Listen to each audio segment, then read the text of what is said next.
So this week, Artemis 1, right, which is supposed to be setting the stage for the attempt to reach the moon again. The Artemis 1 launch was canceled again, right, scrubbed after an engine issue.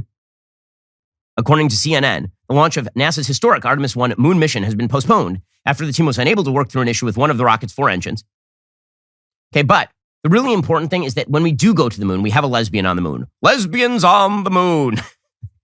This is what we need. It sounds like a bad pornography. Anyway, here is Kamala Harris, the Vice President of the United States, explaining that the key to space exploration is that we send up a diverse group of people to space.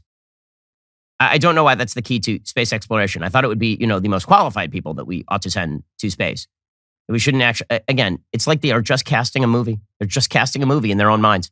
Here's Kamala Harris explaining space policy to you in her typically robustly articulate way. So much of space exploration is about science. It's about research. It's about testing our ideas of what is possible and then seeing if it can come true. The diversity of thought that goes into that, the more diverse, the better the outcome will be. So it's very exciting. And I have to tell you that Space Force, NASA, really have made a real solid commitment to diversity among who is getting into the program, who's traveling to space. And I think we can all be very proud of that. I'm definitely proud that NASA is less advanced than it was literally 3 generations ago with a bunch of white guys with slide rules, figuring out how to get a rocket that was basically a bomb strapped to a tiny capsule to the moon. It's amazing. Have you noticed that there seems to be a lack of competence? If you're making the case for diversity at NASA, this is probably the worst time to make it. They're making the case for diversity on the Federal Reserve. At the same time, the Federal Reserve is running the worst job that we have seen in 40 years. They're like, diversity is our strength. Like, well, if this is our strength, man, I'd like to see what our weakness looks like. And with NASA, it's the same thing. Like, well, we just had to scrub this Artemis 1 launch again. We suck at this. But at least the people who are coming up with the failure are really diverse. They're strengthening us. Listen, diversity is wonderful so long as it actually has a bearing on the actual efficiency of the organization. Diversity can help when everybody is oriented toward the same goal. But when the diversity is the goal, it undermines the actual mission orientation. And this is true in any mission. It's something that Robert Putnam talks about in Bowling Alone. Robert Putnam is a left-wing sociologist, social scientist over at Harvard University. One of the things he found is he said diversity is not our strength. Suggesting that diversity as a goal is the strength is silly. If you have some sort of external goal, like say the Army, the United States Army is a very diverse place, but it's not diverse in terms of its orientation toward the mission. The mission is what matters. So if you have the same mission, and then you have a bunch of people with diverse experiences who can bring their perspective to bear on the mission, sometimes that's really good, but you have to actually be committed to the mission. When diversity is the mission, what you end up with is the thing that Europe has had to cope with for the last 20 years and has now rejected, which is multiculturalism as goal. And what that ends up doing is splitting people apart. It makes things less efficient. It makes the goal not that common orientation toward an endpoint. It makes the goal itself the constituency of the group, which is really stupid. Why are we doing a space program based on whether it's going to be a extraordinarily diverse, handicapped, transgender man in space? What? Why? No other country, no other civilization has ever attempted anything remotely like this because it's idiotic on its face. And yet this is precisely what is now being argued. Kamala Harris, again, the priority is not actually getting to space or getting to the moon, apparently. The priority is making Kamala Harris feel really good about equity. Here's Kamala Harris explaining that the Artemis program is going to benefit. Get ready for this. I can't even explain how dumb this is. Here's Kamala Harris, our idiot vice president. I'm so proud of what is happening in terms of our space program and the leadership that the United States is providing to the world. The Artemis program is the beginning of the next era of what we have a history and a tradition of doing, of providing vision and inspiring innovation in a way that is going to benefit all mankind and womankind. And so I'm very excited to be here. Oh, good Lord. All mankind and women. I love the weird grin she gets over her face. And she's like, I'm so clever, guys. I said mankind and womankind. I hate to break it to you, people who don't know etymology. The word mankind includes women. They're talking about the species. Mankind includes women. It's mankind, womankind, childkind, peoplekind, black kind, white kind. The F is wrong with these people, seriously.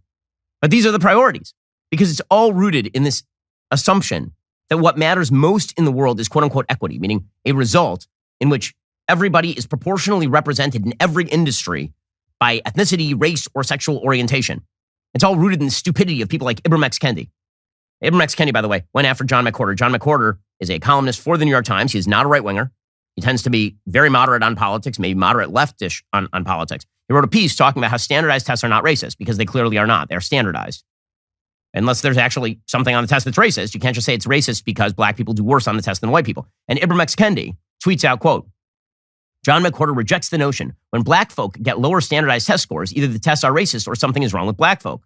Calls this an artificially narrowed realm of choices. Then he explains what's wrong with black folk. Because according to Ibram X. Kendi, everybody is supposed to achieve the same result, regardless of cultural differences or intellectual differences on an individual level. Right? I'm supposed to get the same score as Einstein on every test because, after all, natural differences don't exist. Like, this is all stupidity, but the entire Democratic Party is now rooted in this stupidity. And it ends up with some really ugly results, not just in terms of the economy.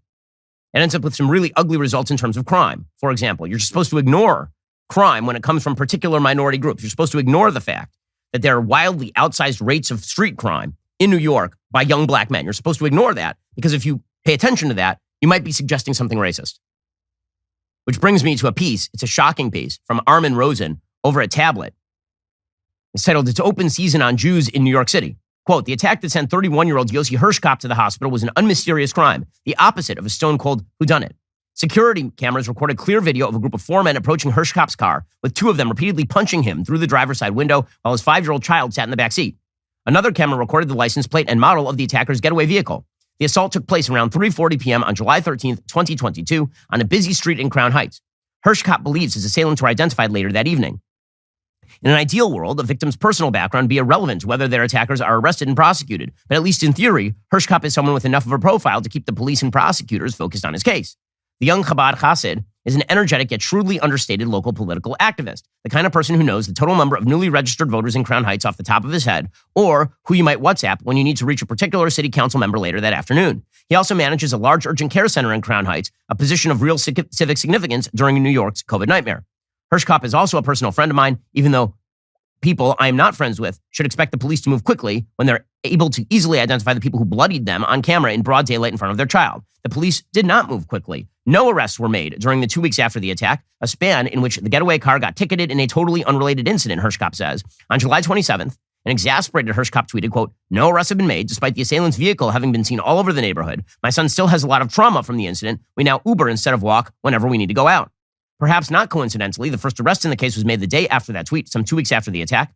The first suspect was released on bail after the judge ordered a bond of $10,000, significantly less than the DA had requested, according to Hirschkopf.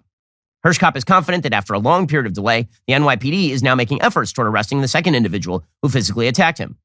Perhaps the attack, which stemmed from a seemingly innocuous dispute over a parking space, was just too fraught of an event for police to want to handle too aggressively.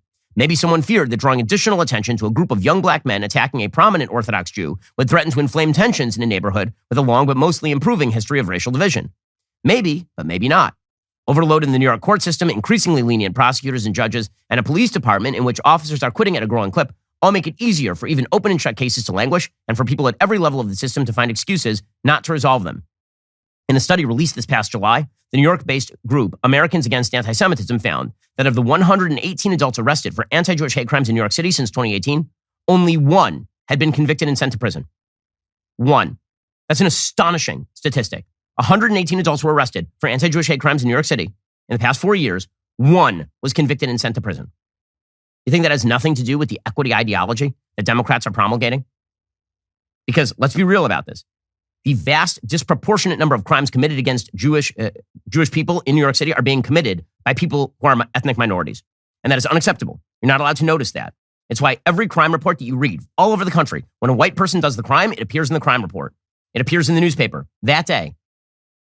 When it's a black person who commits the crime, the idea is that the media refuse to cover the race of the person. You'll have to get eight paragraphs in before the race is discussed, even if the person is at large and the description of the suspect is necessary.